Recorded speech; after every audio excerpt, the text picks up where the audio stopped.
This happened about a year ago, so the details may be a bit fuzzy. For some background, I drive half an hour to the next town over for a summer community theater group. Practices occasionally run long, and my friends and I like to hang out at McDonald's when the practices run late because, by that time, most of us are really hungry. It was a clear summer night. If I recall, it was about 10 or 10:30. Curfew in my hometown was 11 that night, and since I was only 17, I had to get home in good time. The cops are usually pretty chill since I live in a small town, but I didn't want to risk it.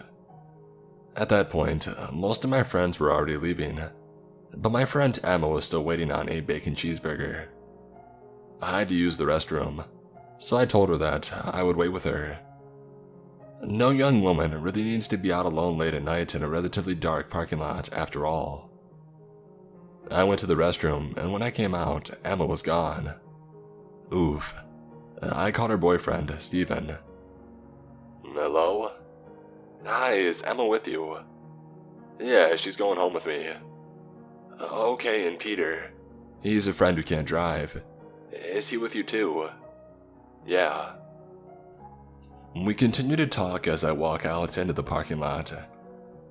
I hear a lot of yelling to my left and see that two younger men in a really beat-up old red Chevy are screaming at the drive-thru microphone box. It's almost 10:30, so the drive-thru worker is probably helping to shut down the rest of the restaurant. And they notice me staring and they wave. I wave back. Nothing weird yet, just standard protocol for random strangers. Oof again. I walk across the parking lot towards my car, taking a second to notice the irony of not wanting Emma to walk across the dark parking lot. Meanwhile, here I am, a young woman walking alone across said dark parking lot. Triple oof. I climb in my car and get ready to go. I'm still on the phone with Steven at this point. Just as I start my car, the old red Chevy pulls up, right next to my Jeep. The mirrors could have bumped. They were so close on the driver's side. They wave, looking just a little bit lower than my eyes, or even my entire face for that matter. I wave again, this time making it seemingly very clear by the look on my face that I'm not interested in escalating the situation any further. At this point, I had been taking martial arts for a few years now, so I knew I could defend myself if necessary. But it's better to entirely avoid situations where you may have to use martial arts anyway. Steven notices that my tone of voice has changed. Hey, are you okay? Yeah, there are two creepy dudes in an old red Chevy parked right next to me. I may have to call you back. Oh, do you want me to come back and scare them off? No, I think I'll be fine. No reason to drag you back into town over this. Okay, but if you don't text me once you get home, I'm calling the cops within 2 hours. Sounds great, thanks. We hang up. The two creeps are still staring at me. Then they wave a third time. I don't bother with being polite this time. I reach over and I lock the doors, and then look them in the eyes to let them know that I'm onto them. They then start to get out of the truck. No way. I throw it into reverse and I get the heck out of Dodge. I hope I ran over someone's foot, I really do. I look back over my shoulder to see if they're following me, but they're back at the drive-thru yelling, trying to get the poor workers' attention. It was as if they had never left. I raced home, texted Steven to let him know that I was home, and I called it a day. My friend Anna and I were bored one weekend, and decided to go to a popular beach to take some pictures and just mess around. So, we took pictures and had a really lovely day. And then on the way back, we were starving, so we decided to stop at McDonald's in the beach town. This town is like really famous and it's nice. A bunch of celebrities live there and it's beautiful. There's also a super famous restaurant right off the highway on the beach that's known for celebrities and rich people going. And this McDonald's was directly across the street from the restaurant. Since so many famous people go to this restaurant and it's on a pretty busy road, most of them have drivers that take them, usually in Escalades. The driver would usually hang out in the parking lot of that McDonald's, while their bosses ate across the street. Anna and I didn't know this at the time, and we just wanted a McFlurry. So, we go to McDonald's, and right when we get out of the car, she starts acting really weird. She triple checks that the car doors are locked and grabs her fancy camera to bring inside. I asked her what's up, and she said that there is a group of guys, the drivers, standing in front of McDonald's smoking and staring at us, and it was giving her the creeps. I'm a pretty chill and trusting person, so I don't think much of it. It's a busy place and a super nice town. I'm not worried. We go in, and there are a few other people in there about our age. We get our food and we sit at the table to eat. One of the drivers comes in and sits a few booths down with his back to the wall, right where he can see us. My back is to him, but Anna gets really creeped out and wants to leave. This guy isn't eating or anything. He's just staring at us. Again, this is a pretty crowded McDonald's in a nice town in Southern California, so I feel pretty safe. Living in South Central, you get used to the odd creep. But still, Anna was freaked out, so I agreed to go. I just had to run to the bathroom first. It was one of those McDonald's where the counter and main dining room were in one big room. And then there was a sort of a hallway off to the side of the counter with more seating, and the bathroom at the end, way in the back. There was also a door going outside, right next to the bathrooms. The bathroom only had 2 stalls. I just walked into the first stall, not really paying attention to whether or not anyone else was in there. So, I'm in there doing my thing, and then I hear the door open, and I hear Anna call my name. At this point, I'm really confused because she's supposed to be watching our stuff, and I'm like, "Yeah, what's up? Are you okay?" "Yeah," I reply. She was like, "Oh, okay," and just stands there in the doorway. After a second, I hear her leave and I'm thinking, that's very weird. So I walk out of the bathroom and see her waiting by the door with all of her stuff in her hands. I ask her what's going on and why she came in the bathroom, and she just looks at me really panicky and is like, "We need to leave right now." At this point, I'm still not afraid, just confused. We rush out to the car, and she starts telling me what happened. It turns out, when I walked into the bathroom, the creepy driver followed me in a little while after. I don't remember hearing him come in, but maybe I did and just assumed someone had either been in the stall next to me and was leaving, or somebody had just come in to check their makeup or something. I'll be honest, I really wasn't paying attention. I know for sure I wasn't aware that anyone had entered the stall next to me, because he didn't close the stall door when he came in. She was on her phone, so she didn't see him follow me either. A young guy noticed it and went up to my friend, asking if we knew the driver. Frantic, she told him that we did not and ran to check on me. He was in the stall next to me with the stall door open. It was the large handicap stall, not making a sound. She came in and didn't see him, so she called my name to make sure that I was still alive, and he rushed out of the stall past her. She was in shock, and didn't know what to do other than gather our things and prepare to run. When we went to her car, he was sitting in the Escalade with tinted windows next to us, still staring. We sped off, and when I got this story, we called the McDonald's to let them know what happened. They didn't really care, and then we called the non-emergency sheriff line to report it as well, which was closed. Thank you Malibu for nothing. Eventually, my mom went full-on mama bear and threatened to blast it all over social media that they didn't take my report seriously, and got hold of someone at corporate from there. They checked their cameras and they saw the guy follow me in. A police report was made, so hopefully this never happens to anyone else again. Thank God nothing happened, but it was really scary. The guy was sitting in his car staring at us when we left. Who knows what he was planning on doing. So, guy in the McDonald's bathroom. Let's not meet. It all started at a friend's house.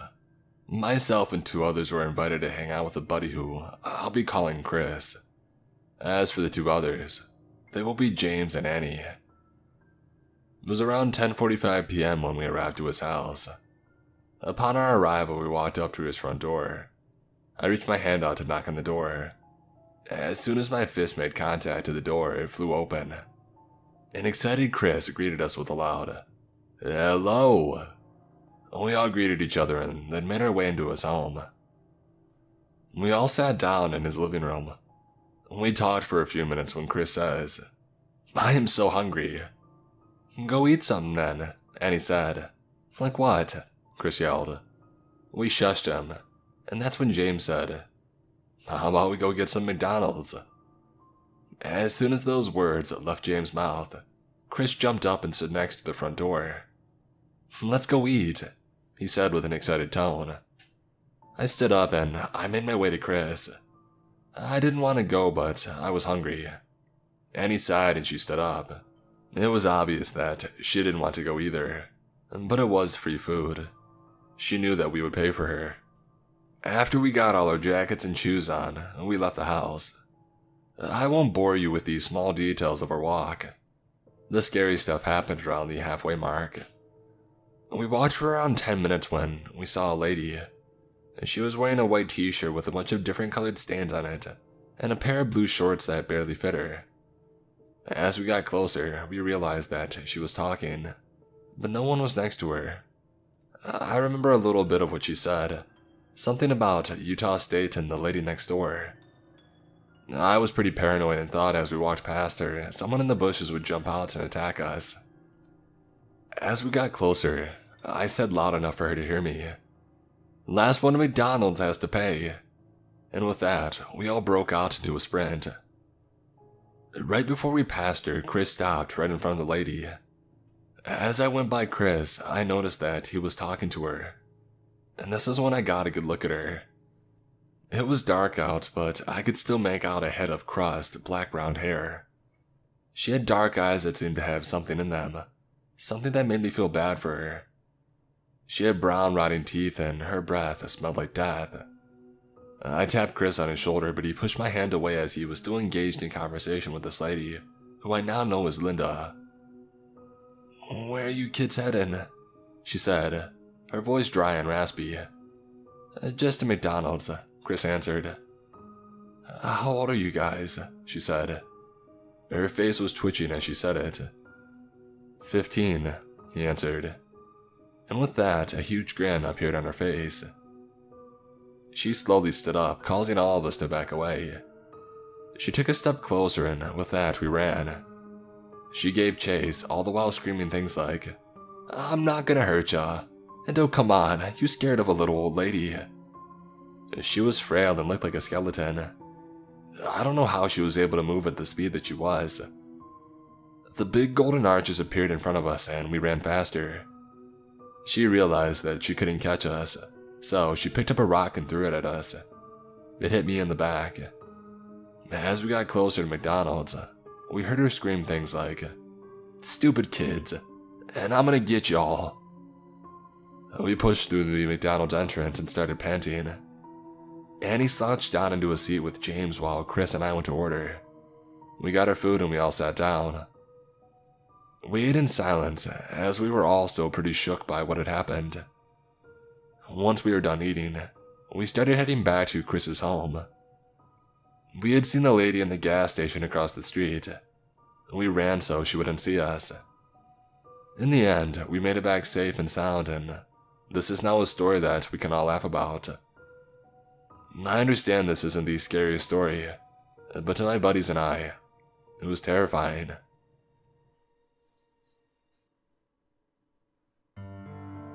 I've never really thought this experience as a particularly scary one, but the feeling of being trapped strangely resonates with me to this day. For a little bit of backstory, I was going to meet up with my friends and future roommates at the realtor office. We had all met about a week previous and already pooled our money together in order to pay for the apartment's rent, a steep $3,500.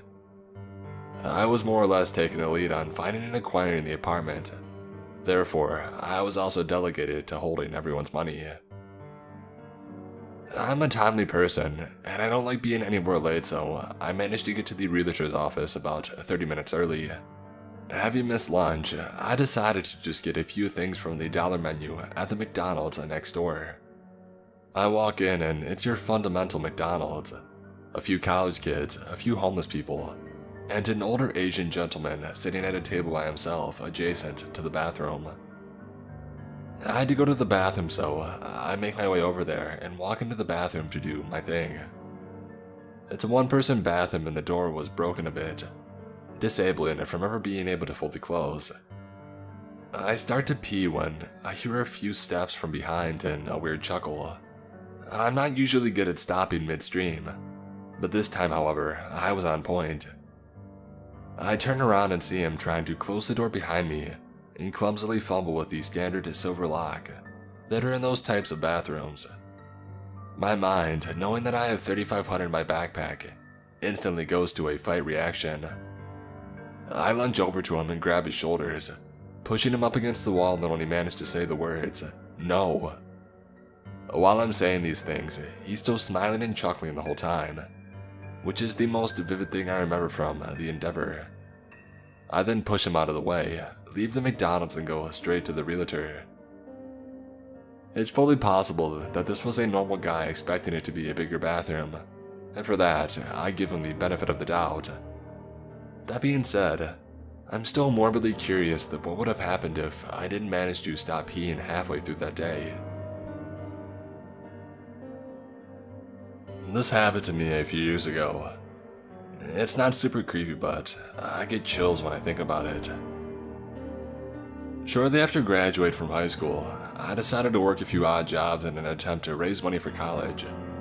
One of those jobs ended up being at the State Fair of Texas. Now, because I didn't have a car, I had to be dropped off with my dad at the front gate fairly early in the morning and wait for them to open. I hated waiting there, but I didn't have much of a choice. Anyway, one morning while waiting for the gates to open, I realized that I really had to go to the bathroom. I decided to run across the street and use the restroom at the nearby McDonald's. I thought I might even use my pit stop there as an excuse to buy a McMuffin or something. As I enter the bathroom, I see that it's occupied by another man. Although he's not using the toilet, he's got a big backpack sitting next to him on the floor, and it looks like he's changing his clothes or something. Not wanting to be rude or stare, I decide to ignore him and go about my business. Now, this bathroom is pretty small. There's only one stall, a urinal next to it, and a sink. The guy is not in the stall, so as I'm using the urinal, he's basically standing right behind me.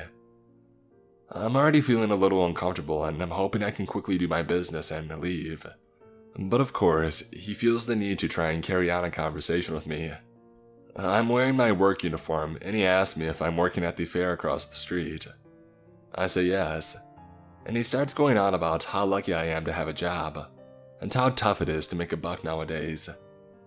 Meanwhile, I'm just wishing I hadn't had so much coffee because this is taking forever, and I'm just wanting to get the heck out of there. He continues to tell me his life story and gives me some sob story about his girlfriend and his mother and how he's now homeless, and asks me if I could please buy him some food. I like to think I'm a good person, so I figure I'll go ahead and buy this guy something to eat. What's the harm?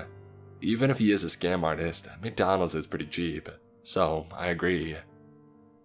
However, he then suggests that I get him something at a nearby grocery store. I suppose the food is cheaper there or something, and assume he's just trying to be nice and help me get a better deal. I wasn't too sure where he was talking about, but he told me to follow him and he would lead me there. According to him, it was just down the block. So, we exit the McDonald's and begin walking down this back alley on our way to some store that I'd never heard of. I didn't see any buildings nearby that looked like the kind of store that he was talking about, and I walked with him for a few minutes down this alleyway before I snapped out of it. All of a sudden, I realized how sketchy this whole situation is, and I stopped in my tracks. I turn to the guy and say, "Hey, why don't I just buy you something to eat at McDonald's? We're already here. Doesn't that make more sense?" He paused for a minute, and then told me that I could get a way better deal at this other place. I told him that I really didn't mind, and that I would buy him whatever he wanted at McDonald's. He begrudgingly agreed and we both walked back. I think I ended up buying him 2 breakfast platters or something. He thanked me for the food, but he seemed much less sincere after I decided not to follow him through the alley. I don't know if he really did have an ulterior motive, or if he was just being a little off-kilter, but something didn't seem right about him. Whatever it was, let's not meet again.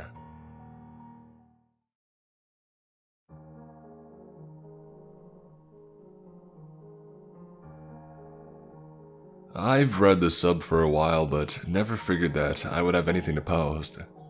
But something wild happened to my girlfriend and I at Burger King a couple of weeks ago. It wasn't necessarily creepy, but definitely scary. Here we go. We ordered a bunch of food, got our drinks, and sat down at the table near the corner of the restaurant. A minute after we order, a guy goes up to the counter and orders. He wasn't out of place, so I didn't notice anything about him for a few minutes. He sits down where you would typically sit if you are waiting for a to-go order. And the first thing that got our attention was, as a kid, maybe 8 or 9 years old, ran past him. He loudly says, "Atheist," at the kid in an accusing tone.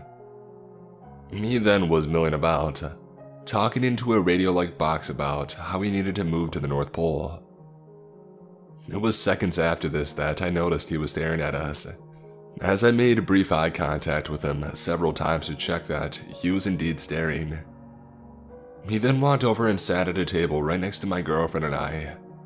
Great. He then starts babbling to some imaginary person, saying, I don't know.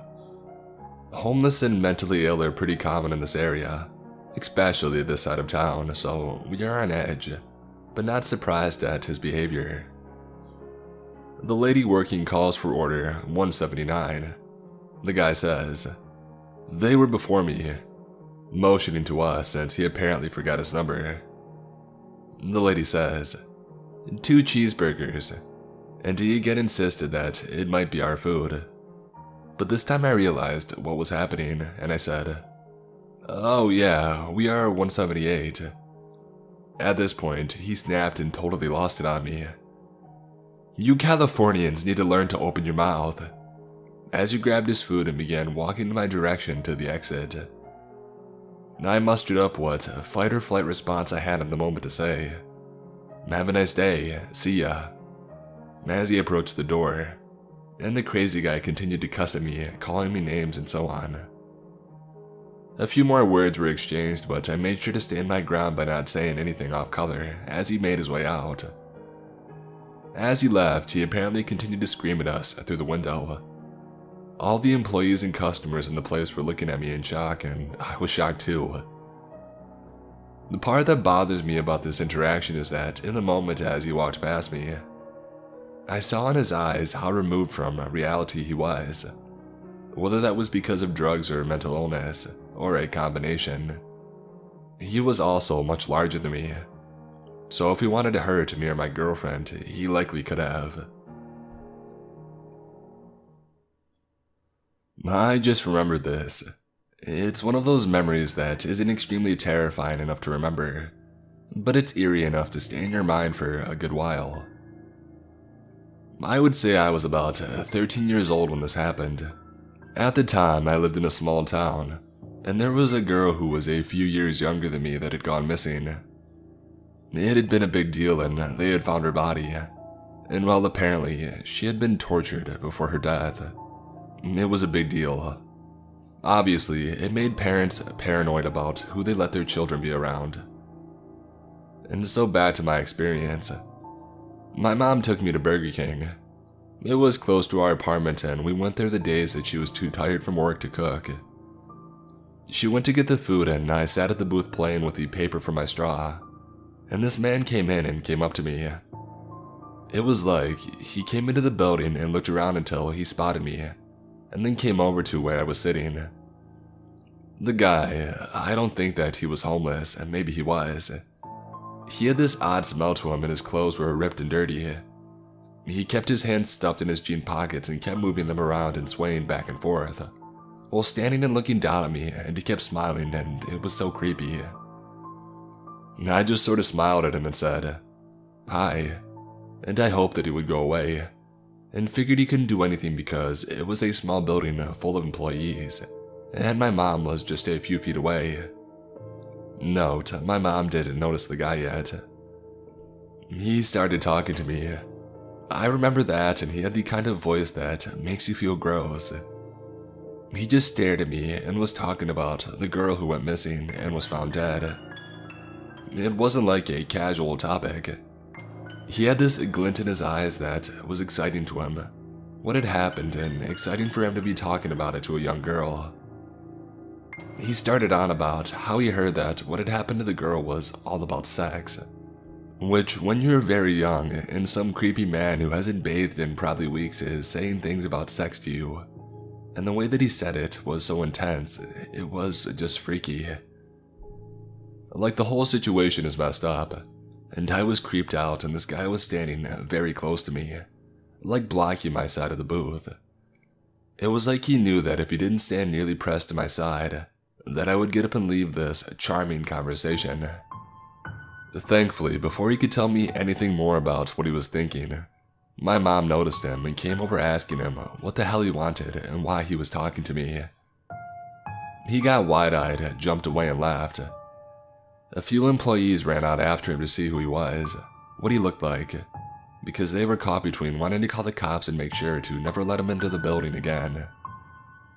I remember being shaken up really badly. My mom was freaked out. She had plans on buying me mace and all sorts of things after that incident. The thing is that, after that, I was paranoid that I'd run into him again. Small town, that stuff happens. Like a few times I swear I saw him riding a bike when I would be in the car with my mom. And another time I thought I saw him in a shop that we were in. Of course I was young, he was gross. And I was paranoid, so I doubt I really did see him.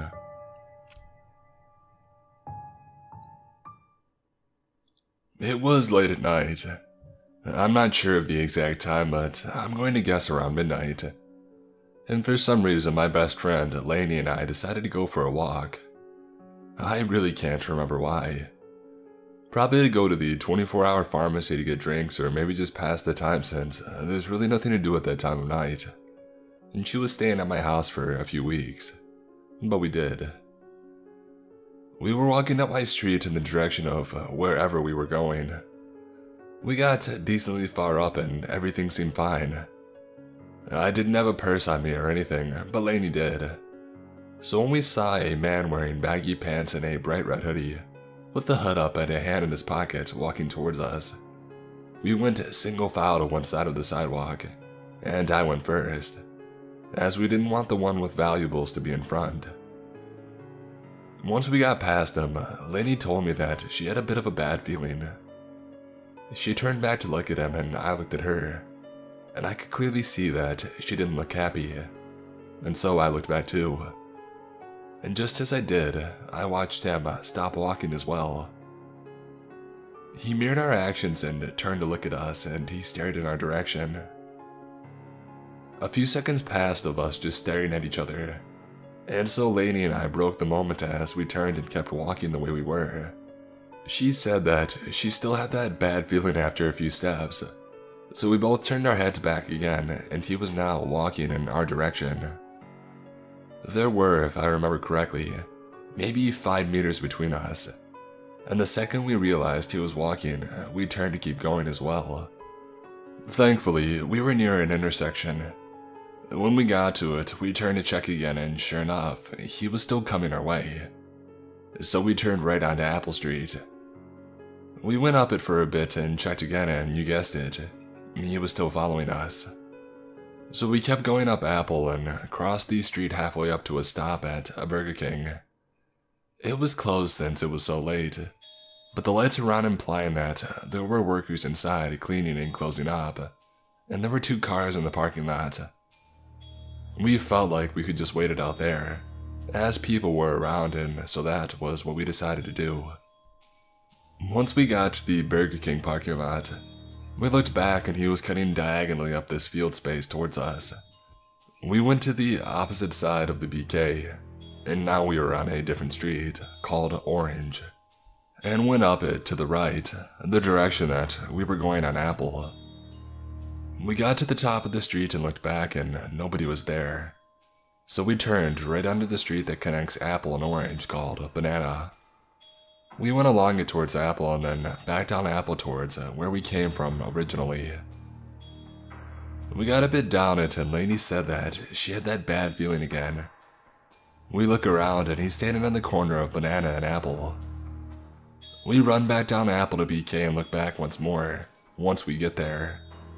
It looks like he's going further up on Apple, and therefore away from us. Which is clearly good, but we don't feel safe enough to go home yet, so we stayed there for about 20 minutes. During this time, this is irrelevant to the story, but it still upsets me to this day. A car pulled up to us and asked if we were okay, because I guess we looked clearly shaken. Lainey said yes, but the man was following us and we didn't know what to do. The guy in the car looked around and didn't see anyone, and said to call the police then, before promptly driving off. No, yeah, let's just call the police. There's a strange man following us, but he's been gone for 15 minutes now. No, he never harmed us. Yeah, he stayed about 5 to 10 meters behind us the whole time. No, he never even talked to us. I would tell them. They'll sure treat that as a top priority and send people out straight away. Anyway, after a little longer, we felt like it was about time to head back home since he didn't seem to be returning. We were standing in the BK parking lot closest to Orange Street, and we were just doing our double checks around to make sure that he was gone. Lainey was looking towards Apple and I was looking towards Orange. The fear I felt in this moment is one that I can't describe. There is some big trees against the building on Orange side, and remember, it was dark out. And Lainey is not paying attention to Orange. Thank God I was. I see a figure slowly emerge down the street from the tree canopy. And they're wearing red, the only color that I can see, with their hood up and a hand being put back into their pocket. I don't even want to know what he had. I inhaled sharply and immediately grabbed Lainey's arm on instinct and yanked her as hard as I could as I charged off towards Apple Street. The adrenaline made me forget the exact, finite details of every movement in this moment, so I don't know for sure if she protested or not.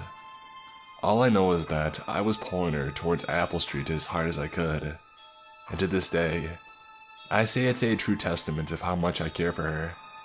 Since she knows in situations like this, people can leave others behind to save themselves.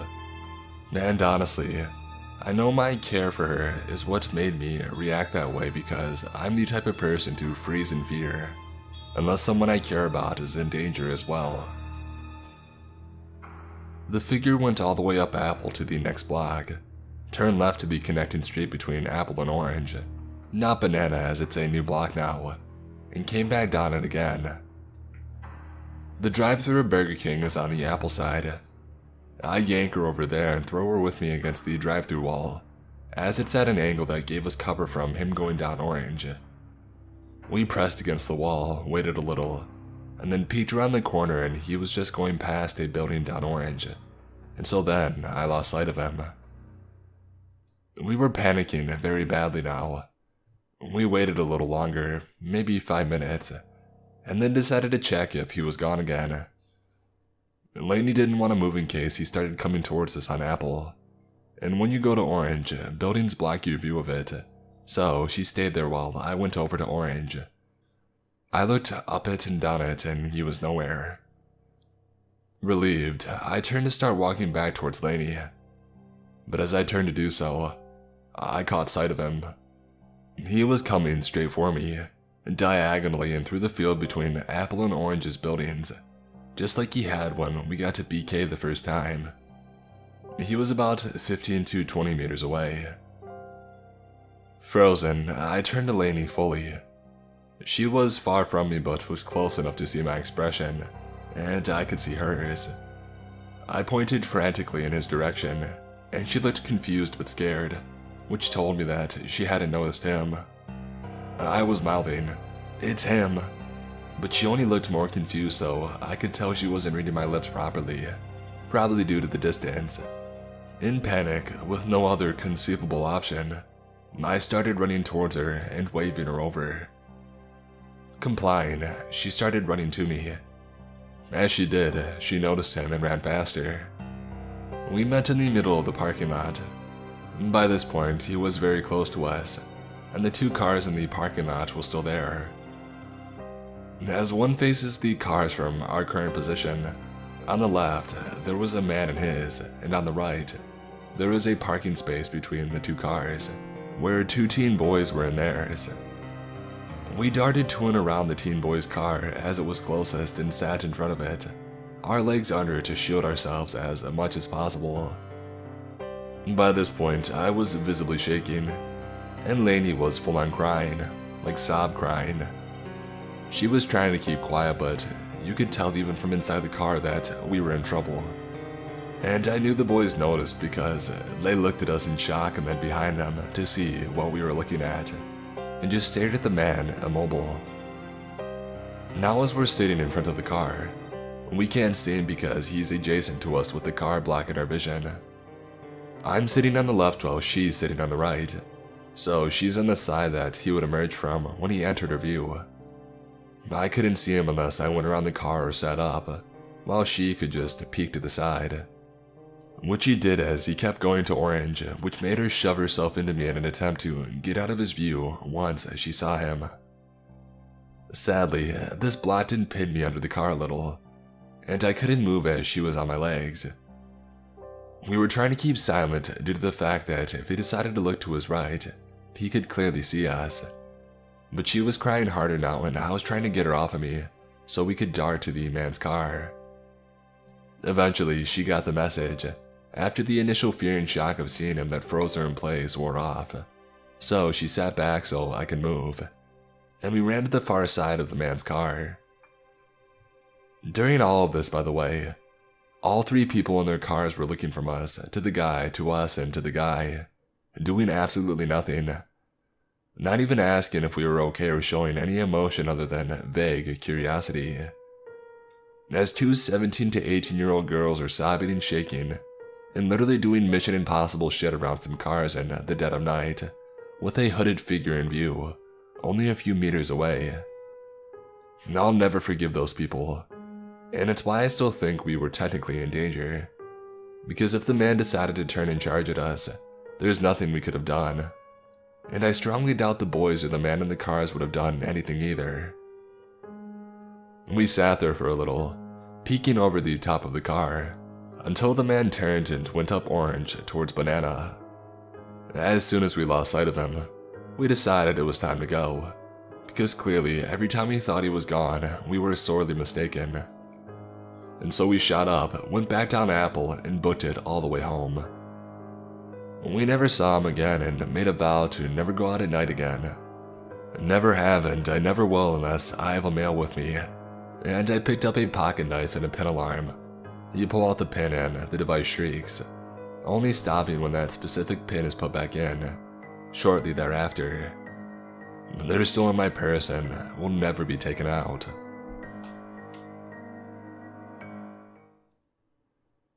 So, I went to Burger King and forgot to grab my drink in the drive-thru window, but it was too late to reverse. So I go to the front, park my car close to the entrance, and leave the car on to quickly grab my drink and leave. The only reason that I left it on was because my mom was with my child in the back seat, which is where my mom normally sits to entertain my baby while I drive. My windows in the back are tinted so you can't really see anyone back there unless you're close up, and it was kind of dark out. I got my drink and went to my car in less than half a minute, and I see this guy who was close to my driver door, and he quickly turns when he sees me, kind of startled, and asked if I can spare any change, and I said no, sorry, and I quickly got into my car. When I pull out, this girl goes to him and they're both whispering something, and staring at me like they were up to something. I quickly got this gut-wrenching feeling that his intentions were bad, and if I hadn't been there as quick as I was, he could have taken my car with my mom and the baby in the back. Maybe he noticed my mom in the back and quickly changed his mind when he got close. I don't know, but I'm so glad it didn't happen. My mom said she obviously wouldn't have left without the baby, but who knows what he would have been capable of. From now on, I always lock the car when I leave, and take the keys out if my mom decides to stay in while I grab something really quick.